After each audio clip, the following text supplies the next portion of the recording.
Assalamu alaikum and welcome to our YouTube channel. My name is Dr. Syed Haider.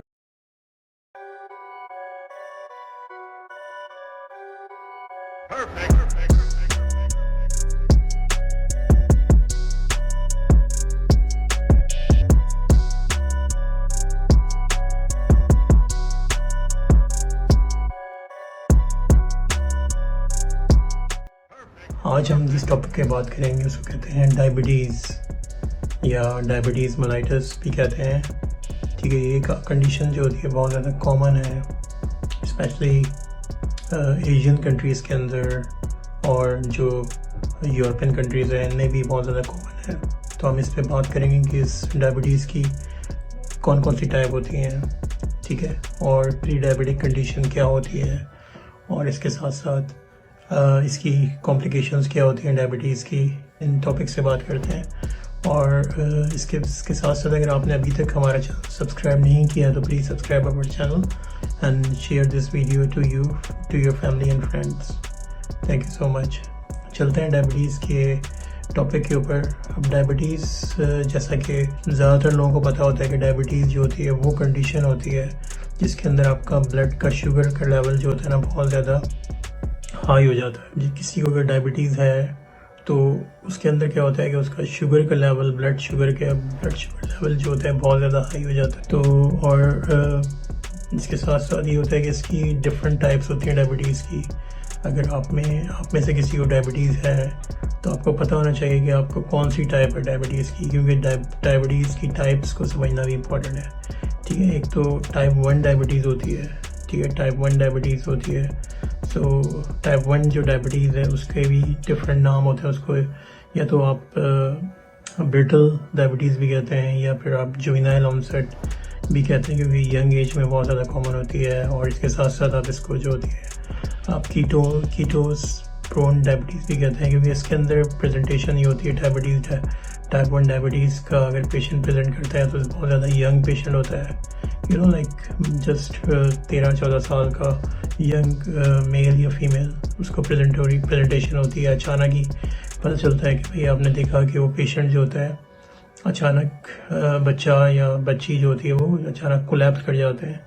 ठीक है, जब वो collapse कर जाते हैं, जब उनका ब्लड शुगर लेवल मालूम होता है तो उसके थ्रू पता चलता है कि भाई इनका तो ब्लड शुगर का लेवल बहुत ज़्यादा हाई है। ठीक है, जब वो देखते हैं और उसमें मालूम करते हैं तो पता चलता है कि कीटोन जो होती है इसके अंदर ब्लड शुगर के अंदर, क्योंकि ये डायबिटीज़ टाइप 1 जो होती है ये कीटोन जो होती है इसके अंदर क्या होती है, कीटोसिस प्रोन होती है। इसके अंदर कीटोन ब्लड के अंदर बढ़ जाती है, तो जिसकी वजह से वो कोलैप्स कर जाता है पेशेंट। और उनको जो होती है प्रेजेंटेशन या तो उनके अंदर मतलब कोमा के साथ भी होती है पेशेंट की प्रेजेंटेशन, मतलब एकदम गिरेंगे और वो बिल्कुल ही अनकॉन्शियस हो जाएंगे, या विदाउट कोमा भी होती है। ठीक है, इसके अंदर इसमें से इसको मतलब हाइपरऑस्मोलर कोमा होता है या फिर हाइपोऑस्मोलर कोमा होता है। ठीक है, तो इस वजह से इस टाइप 1 डायबिटीज़ के डिफरेंट नाम है, अभी हमने डिस्कस कर लिए।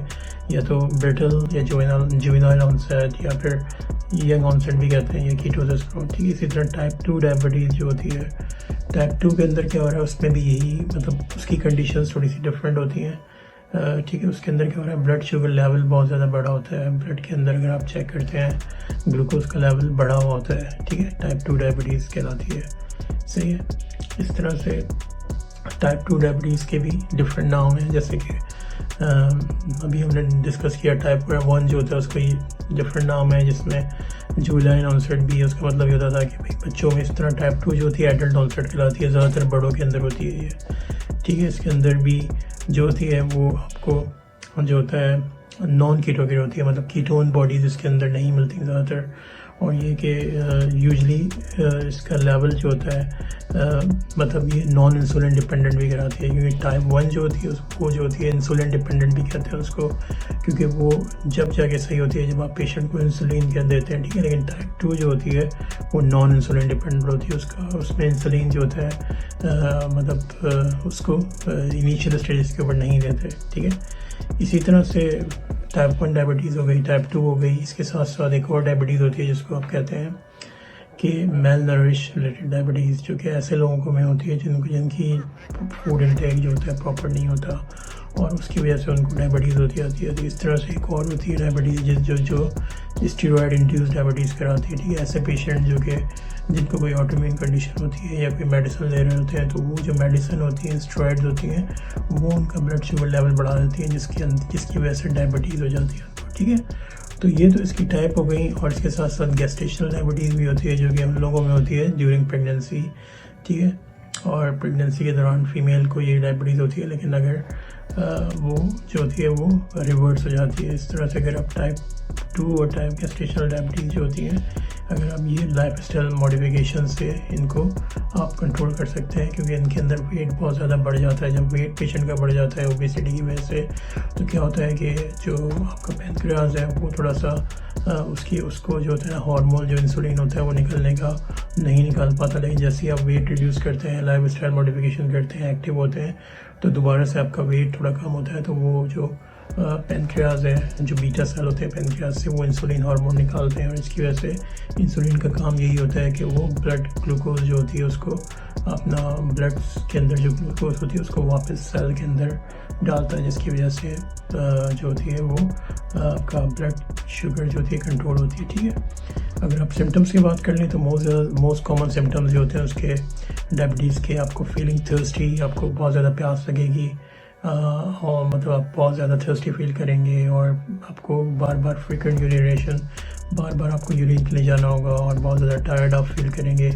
और इसके साथ साथ आपका वेट लॉस हो रहा होगा, मतलब वेट भी आपका थोड़ा थोड़ा कम हो रहा होगा विदाउट, मतलब अगर आप वेट की डाइटिंग भी नहीं कर रहे, कुछ भी नहीं कर रहे, लेकिन उसके बाद भी आपका वेट जो होता है वो गिर रहा होगा, ठीक है। तो ये इसकी कॉजेज़ हो गए, मतलब ये इसकी मतलब हमें पता चल गया कि क्या क्या सिम्टम्स होते हैं। अगर आपके में भी कोई इस तरह के सिम्टम्स मिल रहे हैं तो प्लीज़ कंसल्ट योर डॉक्टर। और इसके साथ साथ हम बात कर रहे थे कॉजेज़, जैसे अभी हमने बात किया है कि डायबिटीज़ के अंदर क्या हो रहा होता है कि टाइप 2 के अंदर इंसुलिन जो होता है वो निकल नहीं हो रहा होता प्रॉपर्ली, ठीक है, रेजिस्टेंट हो जाती है वेट की वजह से, ठीक है, क्योंकि इंसुलिन जो होता है हेल्प करता है हमारी बॉडी को एनर्जी प्रोवाइड करने के लिए, ठीक है।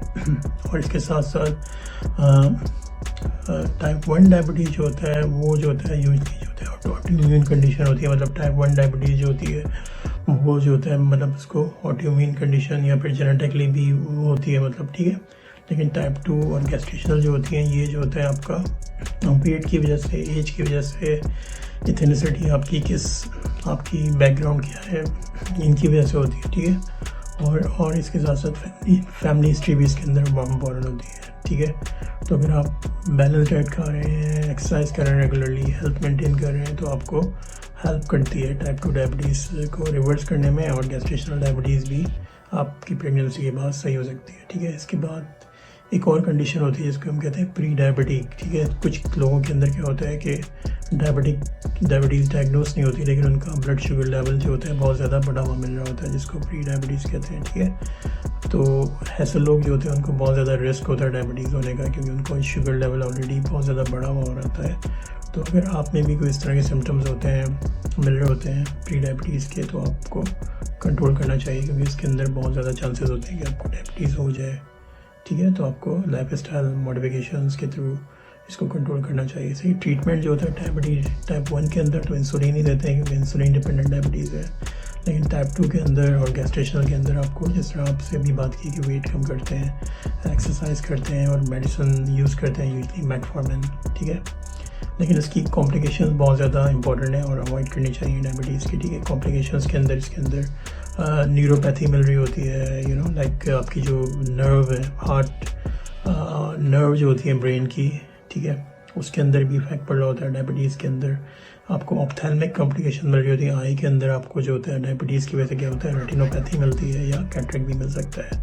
किडनी के ऊपर आपको डायबिटिक नेफ्रोपैथी मिल सकती है, बहुत ज़्यादा आपको जो होती है प्रॉब्लम हो सकती है किडनी के अंदर। ब्रेन के अंदर भी कह लेंगे आपको पॉलीन्यूरोपैथी मिलती है, या पेरिफेरल न्यूरोपैथी भी कहती है, डायबिटीज़ के साथ एसोसिएट होती है, ठीक है। इसके साथ साथ आपको अपने क्या कहते हैं, आपको डायबिटिक के अंदर अगर आपको कोई अल्सर है फीट के अंदर, या फिर न्यूरोपैथी है, तो उसके साथ भी कोई गैंग्रीन पैर के अंदर मिलता है आपको, उसके साथ भी इसकी लॉन्ग टर्म कॉम्प्लिकेशंस जो होती है ना, तो इस वजह से आपको लॉन्ग टर्म कॉम्प्लिकेशंस को कंट्रोल करने के लिए आपको बार बार आपका ब्लड शुगर लेवल कंट्रोल रखना पड़ता है, और इसके साथ साथ डायबिटीज़ स्क्रीनिंग करवानी पड़ती है आई के अंदर, ताकि आपको चेक करें कि कोई डायबिटिक मतलब नेफ्रोपैथी किडनी के अंदर ना हो गई हो, या फिर आपको ऑप्थेल्मिक कॉम्प्लिकेशंस ना हो गई हो आई के अंदर, जिसको आप जो होते हैं मतलब इसको आप जो होते हैं डायबिटिक रेटिनोपैथी कहते हैं। ठीक है, और अगर आपको ये वीडियो पसंद आई है please like and subscribe our channel. Thank you.